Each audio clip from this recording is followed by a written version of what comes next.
Good morning everyone. কেমন আছেন সকলে? আশা করছি সকলে খুবই ভালো আছেন, সুস্থ আছেন। আমরাও কিন্তু বেশ ভালোই আছি। আমার নতুন একটা ব্লগে আপনাদেরকে স্বাগত জানাচ্ছি। আজকে হলো বুধবার, ঘড়িতে এখন প্রায় বাজে সকাল 11:30 মতো। সকাল বেলতে বেশ অনেকটা বেলা হয়ে গেছে। যাই হোক, আজকে একটু বেলা করে ভিডিওটা শুরু করলাম। সকালবেলা দুপুরে রান্না বান্নাও হয়ে গেছে, আর আজকে ঘরের কিছু কাজও রয়েছে।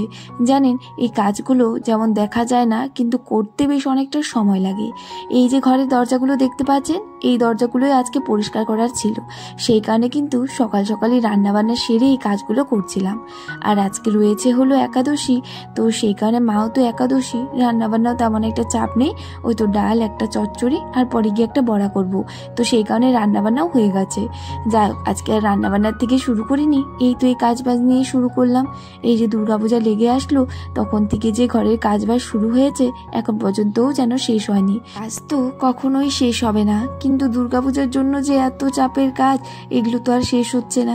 যাই হোক, আজকে এই তো দেখুন আমার রুমের দরজা আর এই তো জানালা আর রান্নাঘরের দরজাটা মুছে নিচ্ছি।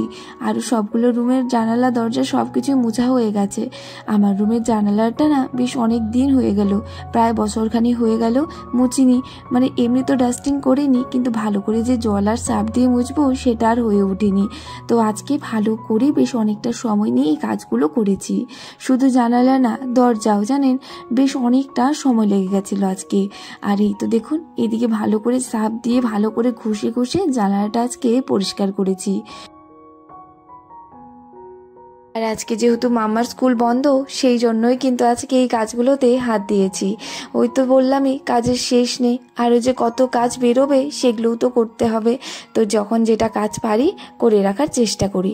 আজকে তেমন একটা করার ইচ্ছে করছিল না, কিন্তু ভাবলাম যে না, কালকে গিয়ে ওই তো আবার স্কুল রয়েছে, রান্নাবান্না থাকে অনেকটা, তখন আবার কাজের চাপ থাকে, তখন কিন্তু আর এই তো এই পরিষ্কার করা, ঘষাঘষি এগুলো আর করতে ইচ্ছে করবে না।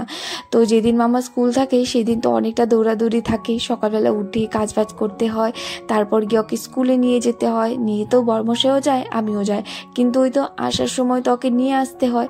তখন আর এসে যাই না কেন আমার কোনো কাজই করতে ইচ্ছে করে না। তো আমি সব সময় জানেন চেষ্টা করি যে আমি সকালবেলায় এই কাজগুলো করে রাখার, আর যেদিন মাম্মার স্কুল থাকে রান্নাবান্না আমি সম্পূর্ণটাই করে রেখে যাওয়ার চেষ্টা করি। যেদিন হয় না সেদিন তো এসে করতে হয়, কিন্তু জানেন আসার পর আমার কোনো কাজ করতে ইচ্ছে করে না। যাই হোক, এই তো দেখুন এদিকে কিন্তু জানলাটা পরিষ্কার করে নিয়েছিলাম, তারপর আমার রুমের দরজাটাও ভালো করে আজকে পরিষ্কার করেছি, একদম ঘষে ঘষে পরিষ্কার করে নিয়েছিলাম। পরিষ্কারটা করে তারপর এইদিকে আবার রান্নাঘরের দিকে চলে এসেছি। বেশ অনেকটা বেলা হয়ে গেছিলো, বাবা ওইদিকে স্নান করে চলে এসেছিল, মাম্মাম তো সে কখনই স্নান করেছে, ওইদিকে বসে বসে টিভি দেখছিল। তো এই তো এইদিকে এখন আমি বড়া বানিয়ে নিলাম। আজকে না চাল কুমড়োর বড়া করেছি। চাল কুমড়োর বড়াটা খেতে কিন্তু দারুণ লাগে জানেন। তো বর্মশাই তো এখনো আসেনি, তো সেই কারণে কিন্তু এখন ভাত খাবো না আমি। তো এদিকে বাবাকে দিয়ে দিয়েছি, আর এখন যে মামামকে খাওয়াবো। মামামকে দেখুন তো কি নাচানাচি করছে, ওই তো টিভিতে একটা গান চালু হয়েছে।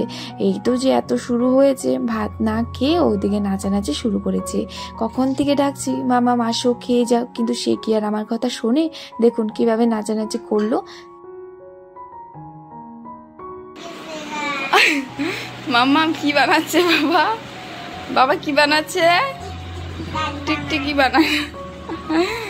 তো এই যে বড়মশাই চলে এসেছে ভাত খাওয়ার জন্য, খাওয়াও হয়ে গেছে।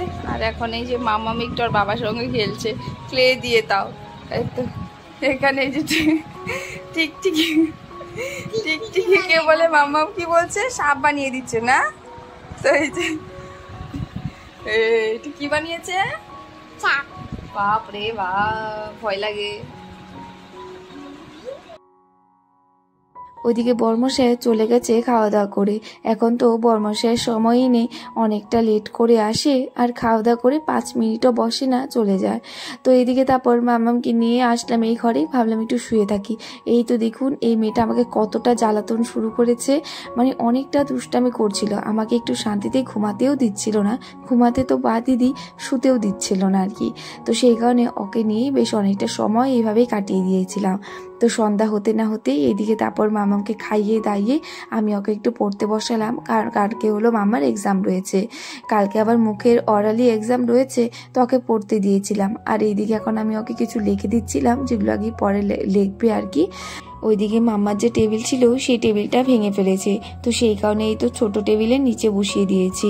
আবার এই তো নিচে বসলেও মশায় কামড়ায়, তো যাই হোক এই যে আজকে বলছিল এখানেই পড়বে, তো সেইখানে এখানটাতেই বসিয়ে দিয়েছিলাম।